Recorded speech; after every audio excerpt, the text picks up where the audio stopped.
सो आज आमर अवेयरनेस जो टॉपिक होची that is related to pregnancy माने आपनकर गर्भ रहिला परे आपण को प्रिकॉशन नेबे जो थे आपन सुस्थ माँ और सुस्थ छुआ हम कहीं सब देखी थाए कि आपण मो पाक सब इनफर्टिलिटी पेसेंट मैंने मैक्सिमम आसी था जो मानकर आप छुआ पिला हो पारनी कनसीव हो पारुनी आ जो मानकर बारंबार मिसक्रेज हो केते पेसेंट मो पाक आसती से बयस बढ़ीगला बोली छुआ पिला हो पारनी केते पेसेंट आसती से हजबैंड प्रोब्लेम अच्छी बोली से आसती हजबैंड स्पर्म शून ही गलानी बोली केते मो पाक पेसेंट आसती मुझे देखी सेक्सुअल प्रोब्लेम थाए माने आप नो डाउट मैरेज 2 वर्ष 4 वर्ष हो कि सक्सेसफुली रिलेशन रखिपार थे मिलामिशा असुविधा हो तो ये बहुत सारा पेसेंट डिफरेंट कैटेगरी आसती जो मान बहुत विभिन्न प्रकार प्रोब्लेम थाए जो छुआ पिला होबारे असुविधा हुए किंतु एथरे प्रॉपर गाइडेंस देला परे प्रॉपर ट्रीटमेंट कला परे मैक्सिमम लोकंकर नेचुरली कनसीव हो जाए मो देखी मो ट्रीटमेंट पाखापाखि 80 to 90% नेचुरली कनसीव करती आ बाकी जो रहीगले 10% से एडवांस ट्रीटमेंट करा पड़े केते आप आईवाई है जोटा कि इंट्रायूटेराइन इंसेमिनेशन बोली कहुए जो स्पर्म को वाश करके इंजेक्ट करा जाए बहुत कम खर्चरे हुए तापर गोटे जो मान आईवाई भी सक्सेस ना लास्ट आम गोटे एडवांस ट्रीटमेंट करूँ ताको आम इक्सी बोलिक कहुए इक्सी माने कौन जोटा आप ना शुणुवे टेस्ट ट्यूब बेबी आईवीएफ तार पूरा एडवांस जोटा से आईसीएसआई बोली कहुए इंट्रासाइटोप्लाज्मिक स्पर्म इंजेक्शन तो इक्सी ट्रीटमेंट करी मैक्सिमम लोक यहाँ लास्ट ऑप्शन जो मैंने सब नेचुरली आईवाई रे सक्सेसफुल हो पारनी तो से आम ये एडवांस ट्रीटमेंट करके आम सक्सेसफुल करता तो मो कहवा माने अच्छे समस्ते 100% सक्सेस हे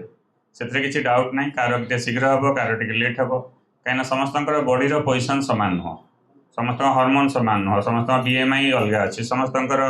हजबैंड वाइफ जो डिजीज अलग अलग तो समस्त कार शीघ्र हम कार लेट हम किंतु 100% निश्चित भाव में समस्ते सक्सेस हे किंतु वन सक्सेस है काम सरला कि माने मनकर तुम छुआ पिला हो पारनी कनसीव हो गला काम सरला कि तापर हूँ आप इम्पोर्टेंट जिनस बेसी इम्पोर्टेन्स हूँ केमती गोटे सुस्थ छुआ जन्म हम कहीं आपंकर वन्स इनफर्टिलिटी रे कनसीव है गोटे सुस्थ छुआ हम से सब बड़ जिनस जोटा को मुझे कहे लाइफ बाथ और एलबीआर बोली कहुए लाइफ बाथ रेट माने गोटे खाली कनसीव हो गले हेनी गोटे आमको सुस्थ छुआ और सुस्थ माँ दरकार बुझिपारे तो से आमर गोटे गर्भाशय कौन कौन आप प्रिकॉशन ने जो थे आप गोटे सुस्थ छुआ हम आ सहित आपणकर माँ को किसी असुविधा हेनी माँ भी गोटे तार नॉर्मली जमी भल तार डेलीवरी हे किसी असुविधा हेनी कहीं आमर मु बहुत टाइम देखुची डेलीवरी टाइम माँ मानकर भी बहुत रिस्क हो कॉम्प्लिकेशन हो कार आपणकर पीपीएच है कार ब्लड प्रेशर बढ़ीगला तो एमती माँ मान को भी बहुत असुविधा हो भी देखिए गाँव में आपणकर सहर में देखिए प्रेगनेंसी टाइम ब्लीडिंग हो गला कही तो से हिसाब से जिनस मैंने केमती न हम आप गोटे सुस्थ माँ आ सुस्थ छुआ दुई जनकर भलरे डेलीवरी हे सेटा हूँ बड़ा इंपोर्टेंट कथा खाली आपणकर कनसीव हो गला बोली कहनी से बारंबार मुझे कहूँ आप गोटे सुस्थ माँ दरकार सुस्थ माँ मैंने डेलीवरी भी कर तार कि माँ किसी असुविधा न हो तो से आप सब प्रिकॉशन ना पड़ो तो से मुझे कहे जो वन्स आप कनसीव हो गला इमिडिएट आसिक आपको रजिस्ट्रेशन करा पड़ो आज बहुत जन मो पाक आसी जो इनफर्टिलिटी है कनसीव कर छुआ पिला है नॉर्मल चेकअप आसछंती कार 3 मास है कार 6 मास है कार 8 मास है डेलीवरी आज आसते केते जन तो समस्ते जो मैंने आसी थे प्रॉपर गाइडेंस आम जो फॉलोअप कली से सक्सेसफुली एत बढ़िया से बाट पर्यंत आसिले और से जो मैंने प्रेगनेंट जो मैंने माँ मैंने अच्छा एक्सपीरियंस भी शेयर करेंगे how they are after conceive है सेमती कौन कौन से शेयर कले कौन हम मुझे सब कहे शेयरिंग इज केयरिंग आप निज एक्सपीरियंसटा शेयर करेंगे तामने अन्य को बेनिफिट हम क्या मुझे टाइम बाहर करके अवेयरनेस कर माने कौन मुझे आराम पेसेंट देखती साथ दिखती मो कम सरला किंतु मुझे किसी विपद कथा कहली से माँ जीवन टे बंची जाऊँगी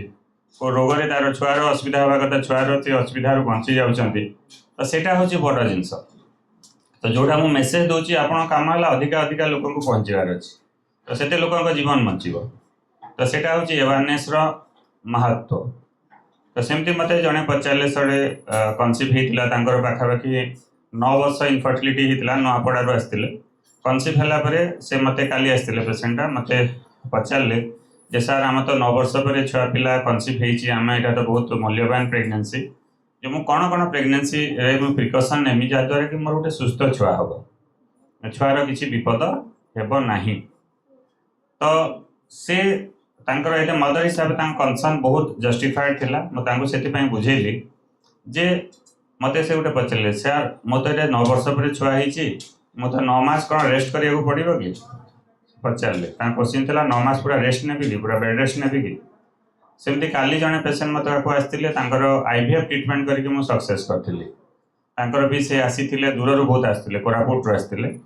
ଆଉ ସକ୍ସେସ୍ ହେଲା ପରେ ତାଙ୍କର ଟେଷ୍ଟ ଟ୍ୟୁବ୍ ବି ମୁଁ କରିଥିଲି IVF, ଆଉ ତାଙ୍କର ପଜିଟିଭ୍ ଆସିଲା। ପଜିଟିଭ୍ ଆସିଲା ପରେ ସେ ମୋତେ ଆସି ପଚାରିଲେ ଯେ ସାର୍ ମୁଁ ତ ଟେଷ୍ଟ ଟ୍ୟୁବ୍ ବେବିରେ କନସିଭ୍ ହେଇଛି, ମୋତେ କ'ଣ ବେଡ୍ ରେଷ୍ଟ ଦରକାର କି? ଆଉ ମୋତେ ଘରେ ସମସ୍ତେ କହୁଛନ୍ତି ତୋତେ ବେଡ୍ ରେଷ୍ଟ ନେବାକୁ ପଡ଼ିବ, ତୁ କିଛି କରିପାରିବୁନି, ଶୋଇକି ରହିବୁ। ତ ସମସ୍ତେ ଯେଉଁମାନେ କନସିଭ୍ କଲା ପରେ ପୁରା କମ୍ପ୍ଲିଟ୍ ବେଡ୍ ରେଷ୍ଟ ଦରକାର କି? ଆପଣମାନେ କ'ଣ କହୁଛନ୍ତି? ନା ନର୍ମାଲ୍ ଯେଉଁମାନେ ଚାକିରି କରୁଛନ୍ତି ଚାକିରି କରିବେ, ଘରେ ଯାହା କରୁଛନ୍ତି କରିପାରିବେ, କ'ଣ କହୁଛନ୍ତି? ତ ଆପଣ ସମସ୍ତଙ୍କୁ କମ୍ପ୍ଲିଟ୍ ବେଡ୍ ରେଷ୍ଟର ଆବଶ୍ୟକ ନାହିଁ, କାହିଁକିନା ପ୍ରେଗନେନ୍ସି ଗୋଟେ ରୋଗ ନୁହଁ, ପ୍ରେଗନେନ୍ସି ଗୋଟେ ଫିଜିଓଲୋଜି। ସମସ୍ତେ ପ୍ରେଗନେନ୍ସି ଗୁଡ଼ା କ'ଣ ସେଟା ଗୋଟେ ରୋଗ କି? ରୋଗ ହିସାବରେ ପ୍ରେଗନେନ୍ସିକୁ ନେବେନି। ପ୍ରେଗନେନ୍ସି ଗୋଟେ ହେଉଛି ନ୍ୟାଚୁରାଲ୍ ଜିନିଷ, ତାକୁ ନ୍ୟାଚୁରାଲି ନେବେ। ତ ସେଥିପାଇଁ ଆପଣ ଯେଉଁମାନେ ଜବ୍ରେ କରୁଛନ୍ତି ଚାକିରି କରିବେ, ଛୁଟି ନେବା ଦରକାର ନାହିଁ। ଯେଉଁମାନେ ଆପଣଙ୍କର ଘରେ କିଛି ଠିଆ ହେଇକି ରୋଷେଇବାସ କରୁଛନ୍ତି, ରୋଷେଇବାସ କରିବେ, କିଛି ଅସୁବିଧା ନାହିଁ। କିନ୍ତୁ ଆପଣଙ୍କର ପ୍ରେଗନେନ୍ସି ଟାଇମ୍ରେ ଭିଡ଼ କାମ କରିବେନି, ବେଶୀ ଓଜନିଆ ଜିନିଷ ବୋହିବାଟା, ବେଶୀ ଉପର ତଳ ହେବାଟା, ଦୂରିଆ ରାସ୍ତାକୁ ଆପଣଙ୍କର ଟ୍ରାଭେଲ୍ କରିବାଟା, ତ ବେଶୀ ବାହାରକୁ ବୁଲାବୁଲି ଯିବାଟା, ସେ ଜିନିଷ ମାନେ ଆଭଏଡ଼ କରିବେ। ଯେଉଁ ଜାଗାରେ ଭିଡ଼ ଜାଗାକୁ ଯିବେନି, ଯେଉଁଟା ମାନେ କ୍ରାଉଡେଡ୍ ପ୍ଲେସ୍, ଭିଡ଼ ଜାଗାକୁ ସବୁବେଳେ ଆଭଏଡ଼ କରିବେ, ଆପଣ ଯିବା ପାଇଁ ସବୁ ଆଭଏଡ଼ କରିବେ। ତ ଏଇଟା ହେଉଛି ରେକମେଣ୍ଡେଡ଼। ଆଉ ଯେତେବେଳେ ଆପଣ ଫାର୍ଷ୍ଟ ଟ୍ରାଇମିଷ୍ଟର ହେଇଛି, ଫାର୍ଷ୍ଟ ଟ୍ରାଇମିଷ୍ଟର ମାନେ ହେଲା ପ୍ରଥମ 3 ମାସ। ପ୍ରଥମ 3 ମାସରେ ମିସ୍କାରେଜ୍ ହେବାର ମ୍ୟାକ୍ସିମମ୍ ଚାନ୍ସ ଥାଏ। ତ ବହୁତ ଜଣଙ୍କ ଯଦି ମିସ୍କାରେଜ୍ ହୁଏ, ଯେଉଁ ଆବର୍ଷଣ ହୁଏ, ପ୍ରଥମ 3 ମାସରେ ବେଶୀ ହୁଏ। ତ ସେଥିପାଇଁ ଆପଣ ପ୍ରଥମ 3 ମାସ ହେଉଛି ବେଶୀ ଇମ୍ପୋର୍ଟାଣ୍ଟ, ଯେଉଁଥିରେ ଆପଣଙ୍କ ସବୁ ପ୍ରକାର ପ୍ରିକସନ୍ ନେବେ। ଯେଉଁମାନେ ବି ଆଜି କନସିଭ୍କି ଆସିଥିଲେ, ଜଷ୍ଟ ତାଙ୍କର ହାର୍ଟବିଟ୍ ଆସିଲା, ତ ସେମାନଙ୍କୁ ମୁଁ ସେଇଟା କହିଲି, ଆପଣ ପ୍ରଥମ 3 ମାସ ଆପଣଙ୍କୁ ଟିକେ ରେଷ୍ଟ ନେବାକୁ ପଡ଼ିବ। ରେଷ୍ଟ ମାନେ ପୁରା ନାହିଁ କି ପୁରା କମ୍ପ୍ଲିଟ୍ ବେଡ୍ ରେଷ୍ଟ, ମାନେ ହେଭି ୱାର୍କଲୋଡ୍ କରିବେନି। କିନ୍ତୁ କାହାକୁ ମୁଁ ରେଷ୍ଟ ନେବାକୁ କହେ? ଯେଉଁମାନଙ୍କର କିଛି ବ୍ଲିଡ଼ିଂ ହେଉଥିବ, ମନେକର କନସିଭ୍ ହେଇଗଲା, କନସିଭ୍ ହେଲା ପରେ ତାଙ୍କର ବ୍ଲିଡ଼ିଂ ହେଲା କି ସ୍ପଟିଂ ହେଲା, ସେଇମାନଙ୍କୁ ମୁଁ ତାଙ୍କୁ ରେକମେଣ୍ଡ କରେ ଯେ ତାଙ୍କୁ ଆମେ ଟିକେ ରେଷ୍ଟ ନେବା ପାଇଁ ମୁଁ ଆଡ଼ଭାଇସ୍ କରେ। ତ ସେଇଟା ମୋ ଉପରେ ଛାଡ଼ିଦେବେ, ମୁଁ କାହାକୁ ରେଷ୍ଟ ନେବା ପାଇଁ କହୁଛି, କାହାକୁ ନେବା ପାଇଁ କହୁନି, ସେଇଟା ମୋ ଉପରେ ଛାଡ଼ିବେ। ତ ସମସ୍ତଙ୍କୁ କିନ୍ତୁ କମ୍ପ୍ଲିଟ୍ ବେଡ୍ ରେଷ୍ଟ ଦରକାର, ଇନକ୍ଲୁଡ଼ିଂ IVF କଲା ପରେ ବି। IVF କଲା ପରେ ବି କମ୍ପ୍ଲିଟ୍ ବେଡ୍ ରେଷ୍ଟର ଆପଣଙ୍କର ଆବଶ୍ୟକ ନାହିଁ। ତାପରେ ଆପଣଙ୍କ ଜଣେ ମୋତେ କାଲି ଆସିଥିଲେ, ପେସେଣ୍ଟ ଜଣେ ଆସିଥିଲେ, ଏଠୁ ପଦମପୁରରୁ ଆସିଥିଲେ। ସେ ମୋତେ ପଚାରିଲେ ଯେ ସାର୍ ଆମର ପ୍ରେଗନେନ୍ସି ଟାଇମ୍ରେ କେତେ ଥର ଅଲ୍ଟ୍ରାସାଉଣ୍ଡ କରିବା କଥା, ଆଉ ଯଦି ମୁଁ ବାରମ୍ବାର ଯଦି ଅଲ୍ଟ୍ରାସାଉଣ୍ଡ କରୁଛି ବୋଲେ ମୋ ଛୁଆକୁ କିଛି ବିପଦ ଅଛି କି ବୋଲି ପଚାରିଲେ। ତ ଆପଣମାନେ କ'ଣ କହୁଛନ୍ତି? ବାରମ୍ବାର ଅଲ୍ଟ୍ରାସାଉଣ୍ଡ କଲେ ଛୁଆକୁ କିଛି ଅସୁବିଧା କି? ୟେସ୍ ଅର୍ ନୋ?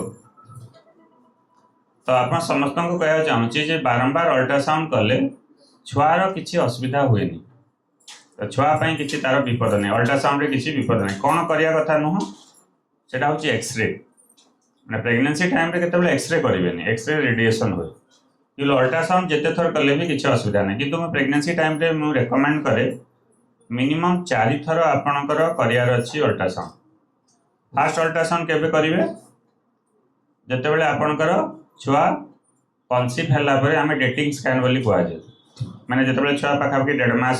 ହେଇଥିବ, 1.5 ମାସ 2 ମାସ, ତ ସେଇ ଟାଇପ୍ରେ ଆପଣ ପ୍ରଥମ ଅଲ୍ଟ୍ରାସାଉଣ୍ଡ କରେ, ସେଥିରେ ଛୁଆର ହାର୍ଟବିଟ୍ ଆମେ ଚେକ୍ କରୁ, ମାନେ ହାର୍ଟବିଟ୍ କନସିଭ୍ ହେଲା ପରେ ଆଉ ଠିକ୍ ଜାଗାରେ ଅଛି କି ନାହିଁ। ବହୁତ ଟାଇମ୍ରେ କ'ଣ ହୁଏ, ଛୁଆଟା ଟ୍ୟୁବ୍ ଭିତରେ ରହିଯାଏ, ତ ସେତେବେଳେ ବି ଆପଣଙ୍କର ଅସୁବିଧା ହୁଏ। ତାପରେ ଆଉ ଗୋଟେ ଜିନିଷ ହେଉଛି ଆପଣଙ୍କର ନେକ୍ସଟ ଅଲ୍ଟ୍ରାସାଉଣ୍ଡ କେବେ କରିବେ? ଯେତେବେଳେ ଛୁଆ 3 ମାସ ହେଇଯିବ, ସେଟାକୁ ଏଣ୍ଟି ସ୍କାନ୍ ବୋଲି କୁହାଯାଏ। ଏଣ୍ଟି ସ୍କାନ୍ କେତେବେଳେ କରିବେ? ଛୁଆ 3 ମାସ ହେଲା ପରେ। ତାପରେ ନେକ୍ସଟ ଅଲ୍ଟ୍ରାସାଉଣ୍ଡ ଆମେ ଗୋଟେ କରୁ ଛୁଆ ଯେତେବେଳେ 5 ମାସ ହେଇଯାଏ, ତାକୁ ଏନୋମାଲି ସ୍କାନ୍ ବା ଲେଭାଇଟୁ ସ୍କାନ୍ ବା ଟିଫା ସ୍କାନ୍, ଏଇଟା କୁହାଯାଏ ଯେତେବେଳେ ଛୁଆଟା ଆପଣଙ୍କର 5 ମାସ ହେଇଗଲା। ତାପରେ ଯେତେବେଳେ ଛୁଆ 7 ମାସରୁ ଅଧିକା ହେଇଗଲା, ସେତେବେଳେ ଆମେ ଗୋଟେ ଅଲ୍ଟ୍ରାସାଉଣ୍ଡ କରୁ, ସେଟାକୁ ଗ୍ରୋଥ୍ ସ୍କାନ୍ ବୋଲିକରି କୁହାଯାଏ, 28 ସପ୍ତାହ ପରେ। ତ ଏଇଟା 4ଟା ହେଉଛି ବେଶୀ ଇମ୍ପୋର୍ଟାଣ୍ଟ ସ୍କାନ୍। ତାପରେ ଲାଷ୍ଟରେ ଆପଣ ଆଉ ଏକ୍ସଟ୍ରା ଚାହିଁଲେ ବି କରିପାରିବେ, କିନ୍ତୁ ଏଇ 4ଟା ଆପଣଙ୍କ ନିଶ୍ଚିତ ଭାବରେ ଆପଣ ଅଲ୍ଟ୍ରାସାଉଣ୍ଡ କରିବାର ଅଛି। ଆଉ କିନ୍ତୁ କେତେ ଜଣଙ୍କ ଯଦି ବାରମ୍ବାର ତାଠୁ ଅଧିକା ନମ୍ବର ଅଫ୍ ଅଲ୍ଟ୍ରାସାଉଣ୍ଡ କଲେ ବି କିଛି ଏମିତି ରିସ୍କ ନୁହଁ ଛୁଆ ପ୍ରତି, ସେଇଟା ସମସ୍ତେ ଆପଣଙ୍କୁ ଜାଣିବା ପାଇଁ ପଡ଼ିବ। ଆଉ ଲାଷ୍ଟରେ ଗୋଟେ ଆୱାରନେସ୍ ମୁଁ କରିବି, ମୋତେ ମ୍ୟାକ୍ସିମମ୍ ସମସ୍ତେ ପଚାରନ୍ତି जे सर आम प्रेगनेंसी रे को खाद्य खाइबू माने को खाद्य खाइले प्रेगनेंसी रे आपन छुआर ग्रोथ भल हम तो से मुझे जन भी आम प्रेगनेंट मदर समस्ते आसी समस्त को रेकमेंड कर हाई प्रोटीन डाएट खाइबा पड़ो प्रोटीन रिच फूड बेसी खाइबे प्रोटीन रिच फूड को बेसी प्रोटीन अच्छी आमर दुटा प्रोटीन अच्छी जोटा है गोटे नॉन वेजिटेरियन प्रोटीन आउटे भेज प्रोटीन अच्छी नॉन वेजिटेरियन प्रोटीन आपन को अंडा माछ चिकेन इटा सब खाई पारे किसी असुविधा नहीं किंतु आपटा को मस्टार्ड ऑयल रोसे कर खाइबे रिफाइंड ऑयल यूज करेंगे मस्टार्ड ऑयल कि ऑलिव ऑयल यूज करेंगे तापर आपन जो मैंने नॉन वेज खाऊ ना तो वेजिटेरियन कौन खाइबा पड़ो वेजिटेरियन आपंकर जिते पल्सेस माने दाली जातीय खाद्य बेसी खाइबे सोयाबीन खाइबे मिल मेकर जो खाती तापर आपंकर पनीर खाइबे तो ये प्रोटीन रिच नट्स मैंने खाइबे चना खाइबे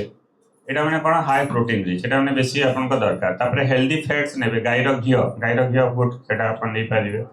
क्षीर जातीय खाद्य सब खाई पारे दही खाई पारे यहाँ सब भल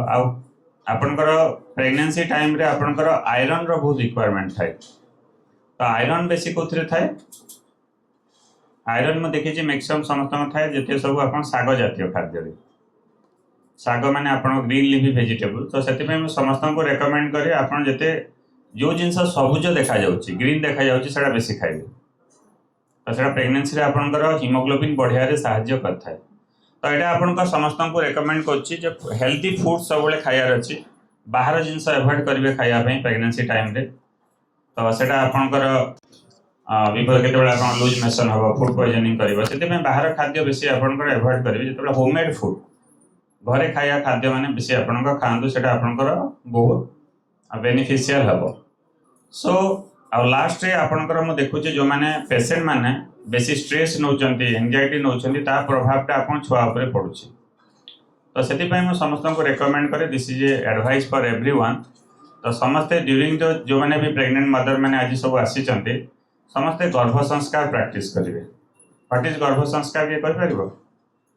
गर्भ संस्कार माने आपन गोटे हेल्दी बेबी जिमती हेबो जदि आपन गोटे एग्जांपल दोची जो आप समस्ते अभिमन्यु ना जानते अभिमन्यु केमती से शिखी जो युद्ध विद्या से चक्रव्यूह को जो भेद करवाटा केमती जानते से माँ पेटर थिला बेले जानते तो से आमर वेदरे अच्छी तो समस्त को जिते प्रेग्नेंट मदर मैंने अच्छा समस्त को रेकमेंड कर भल मंत्र पढ़े योगा करेंगे जोटा प्रेगनेंसी एंटीनाटाल योगा बोली कहुए भल म्यूजिक शुणवे घरे गोटे शांति वातावरण रे ता सहित केतेटा एक्सरसाइज जोटा अच्छी मोर सबको रेकमेंड करे सेटा करिवे तो सेटा कले आ ता सहित केतेटा जप करिवे जोटा हम नॉर्मली मु कहे सेटा गर्भ संस्कार बोली कहा जाय खाद्य रे गोटे सात्विक खाद्य केमती खाइबे तो हेल्दी फूड बैलेंस डाइट खाइबे समस्त को मु रेकमेंड करे ड्यूरिंग द प्रेगनेंसी जोते गोटे सुस्थ छुआ आपनकर हेई पारिबो काइना हम टार्गेट सब बेले होची खाली कन्सीव हे गले हेबनी हमको गोटे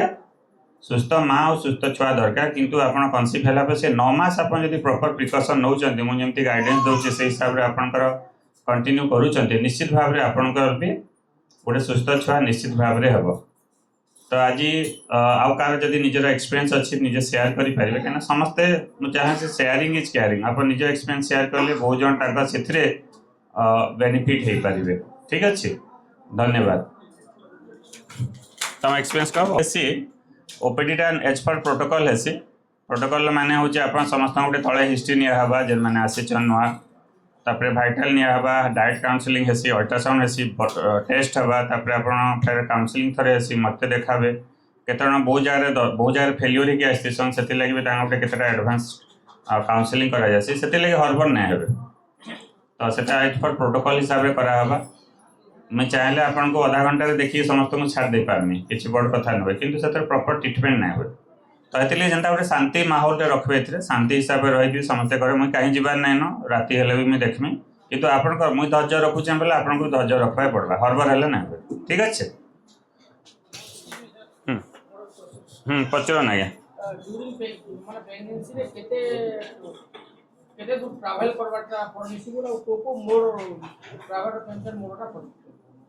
हाँ सो आज्ञा गोटे क्वेश्चन पचर चाहिए से पचर चाहिए आपंकर छुआ कनसीव है ट्राभेल करें कि नहीं जदि ट्राभेल करेंगे बोले के करेंगे केते दूर ट्राभेल करेंगे से क्वेश्चन अच्छे तो मुझे जनता आपन को अवेयरनेस टाइम रे समस्त को बुझाली जे प्रेगनेंसी टाइम रे आपन पहला 3 मास ट्रैवल दूर के नहीं करवाटा भल है कहना पहला 3 मास से जदि लॉन्ग ट्रैवल आपन करूछन मिसक्रेज होबार चांस थिसी तो जदि आपनकर इमरजेंसी रे पड़ला नहीं गले नहीं चले कार गोटे ना मेजर असुविधा हो गला ना मते जीवा के पड़वा तो से केसेस रे संपूर्ण सेफ रूट ऑफ ट्रैवल होची ट्रेन आपन ट्रेन रे जाई पारबे केतबले फ्लाइट रे नहीं जीवे उड़ाजहाज नहीं जीवे यदि पहला 3 मास कि आपनकर गाड़ी रे कि कार रे बस रे आपने प्रिफर नहीं करबे तो जदि बाध्य कि जीवा के पड़ुछे बोले से केस रे तुम ट्रेन रे आपन जर्नी कले करि पारबे किंतु जदि पहला 3 मास अवॉइड करूछन तो सेटा बहुत भल है जेन मझी टाइम टा 3 मास रू जेन 6 मास कि 7 मास तक से टाइम रे आपन ट्रैवल कले चलबा से टाइम रे आपन जाई पारबे आ फिर लास्ट जेन 2 मास हला 7 मास रू 9 मास टाइम रा से टाइम रे भी इंपोर्टेंट से टाइम रे भी ट्रैवल नहीं करबाटा भल है तो ट्रैवल करबा लगे जदि जीवा के पड़वा बेस्ट टाइम केनटा मझी टाइम रा मझी 3 मास सेटा होची इंपोर्टेंट ठीक अच्छे थैंक यू आसम सो आज गोटे माने गोटे भी सक्सेसफुल कपल से जेन जेन मी आज जेन अवेयरनेसटा करूली तो अवेयरनेस के सामने सब कथा मुझे जिते कही सब फॉलो करते भी इनफर्टिलिटी थिला बहुत कष्ट सक्सेस करूँ आ सक्सेस है डेलीवरी है से गोटे प्राउड फादर एंड मदर ही पारिछन माने बापा माँ हबार जेन गोटे